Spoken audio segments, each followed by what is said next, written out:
अस्सलाम वालेकुम ਤੇ welcome back to the lecture series. ਅੱਜ ਅਸੀਂ ਇੱਕ ਨਵਾਂ ਟੌਪਿਕ ਕਵਰ ਕਰਨਾ ਹੈ ਜਿਸ ਦਾ ਨਾਂ ਹੈ ਪੰਜਾਬੀ ਅਖਾਣ। ਪੰਜਾਬੀ ਅਖਾਣ ਦੇ ਤੁਸੀਂ ਬਹੁਤ ਸਾਰੇ ਸੁਣੇ ਹੋਣੇ ਨੇ, ਲੇਕਿਨ ਅੱਜ ਅਸੀਂ ਥੋੜ੍ਹੀ ਵਾਲੀ ਹਿਸਟਰੀ ਵੇਖ ਲੈਂਦੇ ਹਾਂ ਅਤੇ ਕੁਝ ਅਖਾਣ ਅਤੇ ਉਹਨਾਂ ਦੇ ਮਤਲਬ ਅਤੇ ਉਹਨਾਂ ਦੀ ਵਰਤਣ ਵੇਖ ਲੈਂਦੇ ਹਾਂ ਜਿਹੜੀ ਪੇਪਰ ਦੇ ਪੁਆਇੰਟ ਆਫ ਵਿਊ ਨਾਲ ਪੁੱਛੀ ਜਾਂਦੀ ਹੈ। ਅਖਾਣ ਅਕਲਮੰਦਾਂ ਅਤੇ ਸਿਆਣਿਆਂ ਦੀਆਂ ਉਹ ਗੱਲਾਂ ਹੋਣੀਆਂ ਨੇ ਜਿਨ੍ਹਾਂ ਦੇ ਓਲੇ ਸਦੀਆਂ ਦੇ ਤਜਰਬੇ, ਡੂੰਘੇ ਮੁਸ਼ਾਹਿਦੇ, ਫਿਕਰਾਂ ਅਤੇ ਸੋਚਾਂ ਮੌਜੂਦ ਹੋਣੀਆਂ ਨੇ। ਅਖਾਣ ਗੈਰ ਮਾਮੂਲੀ ਅਤੇ ਹਿਲਾ ਦੇਣ ਵਾਲੇ ਹਾਦਸਾਤ ਦੀ ਪੈਦਾਵਾਰ ਹੁੰਦੇ ਨੇ। ਅਜਿਹੇ ਅਖਾਣ ਲੋਕਾਂ ਦੀਆਂ ਅਕਲਾਂ ਦੇ ਹਯਾਤੀ ਦੇ ਤਜਰਬਿਆਂ ਦਾ ਨਿਚੋੜ ਹੁੰਦੇ ਨੇ। ਇਹਨਾਂ ਵਿੱਚ ਆਲਮਗੀਰ ਸੱਚਾਈਆਂ ਦੀ ਬੁਨਿਆਦ ਅਤੇ ਮਕਬੂਲੀਅਤ ਹੁੰਦੀ ਹੈ। ਮਿਸਟਰ ਤਿਆਗ ਨੇ ਦੱਸਿਆ ਵੀ ਬਹੁਤ ਸਾਰੀਆਂ ਪੁਰਾਣੀਆਂ ਅਰਬੀ ਕਹਾਵਤਾਂ ਜਾਂ ਅਖਾਣ ਉਦੋਂ ਪੁੰਗਰੇ ਜਦੋਂ ਕਿਸੇ ਟੱਬਰ ਵਿੱਚ ਕੋਈ ਮਸ਼ਹੂਰ ਵਾਕਿਆ ਹੋ ਜਾਂਦਾ ਸੀ ਅਤੇ ਇਬਰਾਨੀ ਅਖਾਣਾਂ ਨੇ ਇਬਰਾਨੀ ਸ਼ਾਇਰੀ ਵਿੱਚ ਜਨਮ ਲਿਆ। ਅਤੇ ਇਸੇ ਤਰ੍ਹਾਂ ਬਹੁਤ ਸਾਰੇ ਅਖਾਣਾਂ ਨੇ ਉਹਨਾਂ ਦੀ ਆਪਣੀ ਜ਼ੁਬਾਨ ਦੇ ਵਿੱਚੋਂ ਹੀ ਜਨਮ ਲਿਆ। ਜਿਸ ਤਰ੍ਹਾਂ ਪੰਜਾਬੀ ਵਿੱਚ ਅਖਾਣਾਂ ਦੀ ਗਿਣਤੀ ਲੱਖਾਂ ਤੱਕ ਅੱਪੜ ਗਈ ਹੈ, ਲੇਕਿਨ ਹੁਣ ਸਾਰਿਆਂ ਨੂੰ ਪੜ੍ਹਨਾ ਤਾਂ ਪੋਸੀਬਲ ਵੀ ਨਹੀਂ ਅਤੇ ਨਾ ਹੀ ਪੇਪਰ ਵਿੱਚ ਲਿਖਣਾ ਪੋਸੀਬਲ ਹੈ। ਇਸ ਵਾਸਤੇ ਜਿਹੜੇ ਬਹੁਤ ਹੀ ਫੇਮਸ ਹੁੰਦੇ ਨੇ ਨਾ, ਉਹਨਾਂ ਨੂੰ ਪੜ੍ਹਿਆ ਜਾਂਦਾ ਅਤੇ ਲਿਖਿਆ ਜਾਂਦਾ। ਲੇਕਿਨ ਇਹਦੇ 'ਚ ਇੰਟਰਸਟਿੰਗ ਚੀਜ਼ ਇਹ ਵੇ ਕਿ ਅਖਾਣਾਂ ਦੀ ਸਟੱਡੀ ਜਿਹੜੀ ਹੈ ਨਾ, ਉਹ ਅੰਗਰੇਜ਼ਾਂ ਨੇ ਵੀ ਕੀਤੀ, ਪੰਜਾਬੀ ਅਖਾਣਾਂ ਦੀ ਸਟੱਡੀ। ਅਤੇ ਇਹਨਾਂ ਅਖਾਣਾਂ ਨੂੰ ਸਭ ਤੋਂ ਪਹਿਲਾਂ ਮਿਸਟਰ ਜੌਨ ਟੀ ਪਲਾਟਸ ਅਤੇ ਮਿਸਟਰ SW ਫੈਲਨ ਨੇ ਜਮ੍ਹਾਂ ਕਰਕੇ ਅੰਗਰੇਜ਼ੀ ਤਰਜਮੇ ਨਾਲ ਛਾਪਿਆ। ਫਿਰ ਮੌਲਵੀ ਮਹਿਬੂਬ ਆਲਮ ਨੇ ਚੌਹਾਂ ਜ਼ਬਾਨਾਂ ਵਿੱਚ ਅਖਾਣ ਦੇ ਨਾਂ ਨਾਲ ਇੱਕ ਛੋਟੀ ਜਿਹੀ ਕਿਤਾਬ ਵਿਸ਼ਾਇਆ ਕੀਤੀ ਅਤੇ ਉਹ ਬੜੀ ਇੰਟਰਸਟਿੰਗ ਕਿਤਾਬ ਹੈ। ਹਾਜੀ ਜ਼ਹੀਰ ਨਿਆਜ਼ ਬੇਗੀ ਨੇ ਆਪਣੀ ਕਿਤਾਬ ਵਿੱਚ 250 ਅਖਾਣ ਜਮ੍ਹਾਂ ਕੀਤੇ। ਯਾਨੀ ਕਿ ਕਾਫੀ ਕੋਸ਼ਿਸ਼ਾਂ ਜਾਰੀ ਰਹੀਆਂ ਕਿ ਪੰਜਾਬ ਦਾ ਕਲਚਰ ਪ੍ਰੀਜ਼ਰਵ ਕੀਤਾ ਜਾਏ, ਕਿਉਂਕਿ ਉਹਨਾਂ ਅਖਾਣਾਂ ਦੇ ਵਿੱਚ ਸਾਡਾ ਪੰਜਾਬ ਦਾ ਕਲਚਰ ਵੀ ਖਾਲੀ ਮਾਰਦਾ ਹੈ। ਜਿਵੇਂ ਇੱਕ ਅਖਾਣ ਹੈ ਕਿ ਆ ਬੁਲਾਏ ਮੈਨੂੰ ਮਾਰ, ਇਹਦਾ ਮਨ ਹੀ ਹੈ ਮੁਸੀਬਤ ਸਹੇੜਨਾ। ਯਾਨੀ ਕਿ ਵਰਤਣ ਇਸ ਤਰ੍ਹਾਂ ਹੋ ਸਕਦੀ ਹੈ ਕਿ ਮੈਂ ਪਾਗਲ ਨੂੰ ਕਰ ਸਦਿਆ, ਉਹ ਗੱਲ ਹੋਈ ਕਿ ਆ ਬੁਲਾਏ ਮੈਨੂੰ ਮਾਰ, ਯਾਨੀ ਕਿ ਮੈਂ ਇਹ ਮੁਸੀਬਤ ਆਪਣੇ ਆਪ ਹੀ ਗੱਲ ਪਾ ਲਈਏ। ਫਿਰ ਇੱਕ ਅਖਾਣ ਹੈ ਕਿ ਆਪ ਭਲੇ ਜਗ ਭਲਾ, ਯਾਨੀ ਕਿ ਆਪ ਅਗਰ ਚੰਗੇ ਹੋ ਤਾਂ ਦੁਨੀਆ ਵੀ ਚੰਗੀ ਹੈ।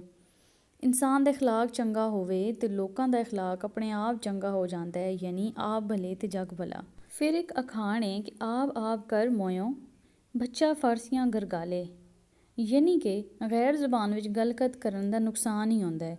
ਮੇਰਾ ਪੁੱਤਰ ਇਰਾਨੋਂ ਆਇਆ ਅਤੇ ਆਪ ਕਹਿੰਦਾ ਮਰ ਗਿਆ, ਫਾਰਸੀ ਨੇ ਮੇਰਾ ਘਰ ਤਬਾਹ ਕਰ ਦਿੱਤਾ, ਆਪ ਕਰ ਮੋਇਓ ਬੱਚਾ ਫਾਰਸੀਆਂ ਗਰਗਾਲੇ। ਇੱਕ ਬੜਾ ਇੰਟਰਸਟਿੰਗ ਅਖਾਣ ਹੈ ਕਿ ਆਪੋ ਆਪਣੀ ਪੈ ਗਈ ਧੀ ਮਾਂ ਨੂੰ ਲੁੱਟ ਕੇ ਲੈ ਗਈ, ਅਤੇ ਇਹਦਾ ਮਤਲਬ ਹੈ ਨਫਸਾ ਨਫਸੀ। ਬੁੱਲੇ ਸ਼ਾਹ ਫਰਮਾਉਂਦੇ ਨੇ ਜਦੋਂ ਆਪੋ ਆਪਣੀ ਪੈ ਗਈ ਧੀ ਮਾਂ ਨੂੰ ਲੁੱਟ ਕੇ ਲੈ ਗਈ। ਸਾਡੇ ਕੋਲ ਇਸੇ ਤਰ੍ਹਾਂ ਦਾ ਇੱਕ ਹੋਰ ਅਖਾਣ ਵੀ ਮੌਜੂਦ ਹੈ ਕਿ ਆਦਮੀ ਅਨਾਜ ਦਾ ਕੀੜਾ ਹੈ, ਯਾਨੀ ਕਿ ਆਦਮੀ ਅਨਾਜ ਖਾ ਜਾਂਦਾ ਹੈ। ਆਂਡੇ ਕਿੱਤੇ ਅਤੇ ਕੁੱਕੜ ਕਿੱਤੇ, ਯਾਨੀ ਕਿ ਖੇਚਲ ਕਿਸੇ ਨੂੰ ਅਤੇ ਫਾਇਦਾ ਕਿਸੇ ਹੋਰ ਨੂੰ। ਜਿਵੇਂ ਕਹਿੰਦੇ ਨੇ ਕਿ ਕੁੱਕੜੀ ਸਾਡੇ ਘਰ ਕੁੜ ਕਰਦੀ ਹੈ ਅਤੇ ਆਂਡੇ ਕਿਸੇ ਹੋਰ ਦੇ ਘਰ ਜਾ ਕੇ ਦਿੰਦੀ ਹੈ, ਯਾਨੀ ਆਂਡੇ ਕਿੱਥੇ ਅਤੇ ਕੁੜ ਕਿੱਥੇ। ਆਇਆ ਰਮਜ਼ਾਨ ਅਤੇ ਭੱਜਿਆ ਸ਼ੈਤਾਨ, ਅਗਰ ਰਮਜ਼ਾਨ ਆਉਣ ਵਾਲਾ ਹੈ ਨਾ ਅਤੇ ਸ਼ੈਤਾਨ ਭੱਜਣ ਵਾਲਾ ਹੈ।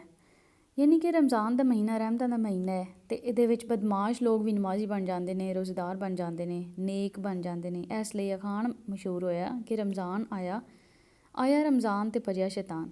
ਇੱਕ ਹੋਰ ਅਖਾਣ ਹੈ ਕਿ ਆਪਣਾ ਨੀਂਗਰ ਪਰਾਇਆ ਢੀਂਗਰ, ਯਾਨੀ ਕਿ ਆਪਣਾ ਮਾਲ ਚੰਗਾ ਅਤੇ ਦੂਜੇ ਦਾ ਖਰਾਬ। ਇੱਕ ਹੋਰ ਹੈ ਕਿ ਉੱਠ ਸਕਾਨਾ ਅਤੇ ਫਿੱਟੇ ਮੂੰਹ ਗੋਡਿਆਂ ਦਾ, ਯਾਨੀ ਕਿ ਆਪ ਕਰ ਕੁਝ ਨਾ ਸਕਣਾ ਅਤੇ ਦੂਜਿਆਂ ਨੂੰ ਇਲਜ਼ਾਮ ਦਿੱਤੀ ਜਾਣਾ। ਜਿਵੇਂ ਇੱਕ ਘੜੀ ਸਾਜ਼ ਘੜੀ ਠੀਕ ਨਾ ਕਰ ਸਕਿਆ ਅਤੇ ਆਖਣ ਲੱਗਾ ਕਿ ਪੇਚਕਸ ਹੀ ਖਰਾਬ ਹੈ। ਇੱਕ ਹੋਰ ਹੈ ਵੇ ਕਿ ਬਾਂਦਰਾਂ ਨੂੰ ਬਨਾਤ ਦੀਆਂ ਟੋਪੀਆਂ, ਯਾਨੀ ਕਿ ਬੇਕਦਰੇ ਨੂੰ ਕੀਮਤੀ ਚੀਜ਼ ਦੀ ਕਦਰ ਕੋਈ ਨਹੀਂ ਹੁੰਦੀ। ਮੈਂ ਕੀਮਤੀ ਘੜੀ ਆਪਣੇ ਦੋਸਤ ਨੂੰ ਦਿੱਤੀ, ਉਸ ਨੇ ਕੰਧ ਵਿੱਚ ਮਾਰ ਕੇ ਤੋੜ ਦਿੱਤੀ। ਬਾਂਦਰਾਂ ਨੂੰ ਬਨਾਤ ਦੀਆਂ ਟੋਪੀਆਂ। ਉਰਦੂ ਵਿੱਚ ਇਸ ਬਾਰੇ ਆਖਿਆ ਜਾਂਦਾ ਹੈ ਕਿ ਬੰਦਰ ਕਿਆ ਜਾਣੇ ਅਦਰਕ ਕਾ ਸਵਾਦ। ਫਿਰ ਇੱਕ ਬੜਾ ਇੰਟਰਸਟਿੰਗ ਹੈ ਕਿ ਬਿੱਲੀ ਦੁੱਧ ਦੀ ਰਾਖੀ। ਇਹ ਤੁਹਾਨੂੰ ਸਾਰਿਆਂ ਨੂੰ ਪਤਾ ਹੈ ਕਿ ਬਿੱਲੀ 'ਤੇ ਯਕੀਨ ਨਹੀਂ ਕੀਤਾ ਜਾ ਸਕਦਾ ਅਤੇ ਬਿੱਲੀ ਨੂੰ ਦੁੱਧ ਦਾ ਰਾਖਾ ਕਿਵੇਂ ਰੱਖਿਆ ਜਾ ਸਕਦਾ ਹੈ। ਅਤੇ ਇਹਦਾ ਮਤਲਬ ਬਣਦਾ ਹੈ ਕਿ ਚੋਰ ਨੂੰ ਹਿਫਾਜ਼ਤ ਦਾ ਕੰਮ ਸਪੁਰਦ ਕਰ ਦਿਓ ਅਤੇ ਫਿਰ ਤਾਂ ਟੈਨਸ਼ਨ ਫਰੀ ਹੋ ਜਾਓ ਕਿ ਸਾਰਾ ਕੰਮ ਉਂਝ ਹੀ ਸਾਫ਼ ਹੋ ਜਾਏਗਾ। ਔਰ ਇੱਕ ਬੜਾ ਹੀ ਸੁਫਿਆਨਾ ਕਿਸਮ ਦਾ ਸਾਡੇ ਕੋਲ ਅਖਾਣ ਹੈ ਕਿ ਬਿਨਾਂ ਮੁਰਸ਼ਦਾਂ ਰਾਹ ਨਾ ਹੱਥ ਆਵਣ, ਯਾਨੀ ਕਿ ਕਿਸੇ ਵੀ ਕੰਮ ਲਈ ਰਾਹਬਰ ਦੀ ਤਾਂ ਲੋੜ ਹੁੰਦੀ ਹੈ। ਸਈਦ ਵਾਰਿਸ ਸ਼ਾਹ ਨੇ ਫਰਮਾਇਆ ਸੀ ਕਿ ਬਿਨਾਂ ਮੁਰਸ਼ਦਾਂ ਰਾਹ ਨਾ ਹੱਥ ਆਵੇ, ਦੁੱਧਾਂ ਬਾਜ ਨਾ ਰਿਝਦੀ ਖੀਰ ਮੀਆਂ। ਫਿਰ ਸਾਡੇ ਕੋਲ ਇੱਕ ਮੁਹਾਵਰਾ ਆਉਂਦਾ ਹੈ ਕਿ ਪੱਥਰ ਨਾਲੋਂ ਚੱਕੀ ਭਲੀ ਜੋ ਪੀਸੇ ਸੰਸਾਰ, ਯਾਨੀ ਕਿ ਬੇਕਾਰ ਨਾਲੋਂ ਕੰਮ ਦੀ ਚੀਜ਼ ਚੰਗੀ। ਕਹਿਣ ਨੂੰ ਤੇ ਚੱਕੀ ਵੀ ਪੱਥਰ ਹੈ, ਪਰ ਉਹ ਇਸ ਲਈ ਚੰਗੀ ਹੈ ਵੀ ਦੁਨੀਆ ਦੇ ਲੋਕ ਉਹਦੇ ਨਾਲ ਆਟਾ ਤੇ ਪੀ ਲੈਂਦੇ ਨੇ ਨਾ। ਇੱਕ ਹੋਰ ਅਖਾਣ ਹੈ ਕਿ ਤੇਰੇ ਪੀਠੇ ਦਾ ਕੀ ਛਾਣਨਾ, ਯਾਨੀ ਕਿ ਐਤਬਾਰ ਕਰਨਾ ਵੀ ਤੂੰ ਅਗਰ ਇੱਕ ਚੀਜ਼ ਪੀ ਛੱਡੀ ਹੈ ਤਾਂ ਉਹਨੂੰ ਮੈਂ ਛਾਣ ਕੇ ਕੀ ਕਰਨਾ, ਮੈਨੂੰ ਯਕੀਨ ਹੈ ਕਿ ਤੂੰ ਸਹੀ ਪੀਠੀ ਹੋਣੀ ਹੈ। ਜੇ ਤੂੰ ਰਕਮ ਗਿਣ ਲਈਏ ਤੇ ਫਿਰ ਦੁਬਾਰਾ ਗਿਣਨ ਦਾ ਕੋਈ ਫਾਇਦਾ ਨਹੀਂ। ਮੈਨੂੰ ਇਤਬਾਰ ਏ, ਤੇਰੇ ਪਿੱਠੇ ਦਾ ਕੀ ਛਾਣਨਾ। ਠੀਕ ਹੋ ਗਿਆ, ਸਮਝ ਆ ਗਈ। ਇੱਕ ਬੜਾ ਇੰਟਰਸਟਿੰਗ ਏ ਕਿ ਤੀਲੇ ਪੱਕਣ ਤੇ ਕਾਜ ਰਚਣ। ਤੀਲੇ ਤੋਂ ਮੁਰਾਦ ਫਸਲ ਪੱਕ ਜਾਂਦੀ ਹੈ ਤੇ ਕਾਜ ਤੋਂ ਮੁਰਾਦ ਕਿਸੇ ਮੁੰਡੇ ਜਾਂ ਕੁੜੀ ਦਾ ਵਿਆਹ ਕਰਨ ਵਾਸਤੇ ਉਹਦੇ ਜਿਹੜਾ ਦਾਜ ਜਾਂ ਉਹ ਚੀਜ਼ਾਂ ਬਣਾਈ ਜਾਂਦੀਆਂ ਨੇ। ਯਾਨੀ ਕਿ ਪੰਜਾਬ ਦੇ ਲੋਕ ਕੀ ਕਰਦੇ ਨੇ ਕਿ ਫਸਲ ਜਦੋਂ ਪੱਕ ਜਾਂਦੀ ਹੈ ਤੇ ਫਿਰ ਜੱਟ ਆਪਣੇ ਮੁੰਡੇ ਜਾਂ ਕੁੜੀ ਦਾ ਵਿਆਹ ਕਰਵਾ ਦਿੰਦੇ ਨੇ। ਫਸਲ ਪੱਕ ਗਈ ਹੈ ਤੇ ਹੁਣ ਵੇਚ ਕੇ ਮੁੰਡੇ ਦਾ ਵਿਆਹ ਕਰਾਂਗੇ, ਤੀਲੇ ਪੱਕਣ ਤੇ ਕਾਜ ਰਚਣ। ਇੱਕ ਬੜਾ ਇੰਟਰਸਟਿੰਗ ਤੇ ਬੜਾ ਮਜ਼ਾਹੀਆ ਜਿਹਾ ਹੈ ਵੀ ਕਿ ਟਿੱਡੀ ਸੂਈ ਟੋਕਾ ਜਮਿਆ। ਜਦੋਂ ਮਾਂ ਪਿਓ ਨਾਲੋਂ ਔਲਾਦ ਵੱਧ ਚਲਾਕ ਤੇ ਖਰਾਬ ਹੋਵੇ ਨਾ ਤੇ ਉਸ ਬਾਰੇ ਆਖਿਆ ਜਾਂਦਾ ਹੈ। ਹੁਣ ਜਿਵੇਂ ਇੱਕ ਮਿਸਾਲ ਹੈ ਕਿ ਮਾਝੇ ਬਦਮਾਸ਼ ਦੇ ਘਰ ਪੁੱਤਰ ਜੰਮਿਆ, ਉਹ ਮਾਝੇ ਨਾਲੋਂ ਵੀ 4 ਹੱਥ ਅੱਗੇ ਵੇ।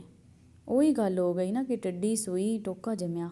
ਫਿਰ ਜਿਸ ਨੂੰ ਅੱਜ ਕੱਲ੍ਹ ਹੈਲਥ ਇਜ਼ ਵੈਲਥ ਆਖਿਆ ਜਾਂਦਾ ਹੈ ਬੜਾ ਹੀ ਮਾਡਰਨ ਕਰਕੇ, ਤਾਂ ਉਹ ਬੜਾ ਪੁਰਾਣਾ ਸਾਡੇ ਕੋਲ ਇੱਕ ਅਖਾਣ ਹੈ ਕਿ ਜਾਨ ਹੈ ਤੇ ਜਹਾਨ ਹੈ। ਯਾਨੀ ਕਿ ਤੰਦਰੁਸਤੀ ਬਾਰੇ ਆਖਿਆ ਜਾਂਦਾ ਹੈ ਕਿ ਮੈਂ ਦਿਲ ਦੀ ਬਿਮਾਰੀ ਉੱਤੇ ਲੱਖਾਂ ਰੁਪਏ ਖਰਚ ਕਰ ਦਿੱਤੇ ਨੇ, ਕਿਉਂ ਜੀ ਆਖਦੇ ਨੇ ਕਿ ਜਾਨ ਹੈ ਤੇ ਜਹਾਨ ਹੈ। ਫਿਰ ਇੱਕ ਬੜਾ ਇੰਟਰਸਟਿੰਗ ਜਿਹਾ ਹੈ ਵੀ ਕਿ ਜੰਮੇ ਲਾਲ ਤੇ ਵੰਡੇ ਕੋਲੇ। ਜਦੋਂ ਕੋਈ ਬੰਦਾ ਕੱਚਾ ਕੰਮ ਕਰੇ ਨਾ, ਉਸਨੇ ਕਰੋੜਾਂ ਦੀ ਦੁਕਾਨ ਖੋਲ੍ਹੀ ਤੇ ਲੋਕਾਂ ਨੂੰ ਖਾਲੀ ਚਾਹ ਦੀ ਪਿਆਲੀ ਉੱਤੇ ਟਰਖਾ ਦਿੱਤਾ। ਜਿਹੜੇ ਗੱਜਦੇ ਨਹੀਂ ਉਹ ਵਸਦੇ ਨਹੀਂ।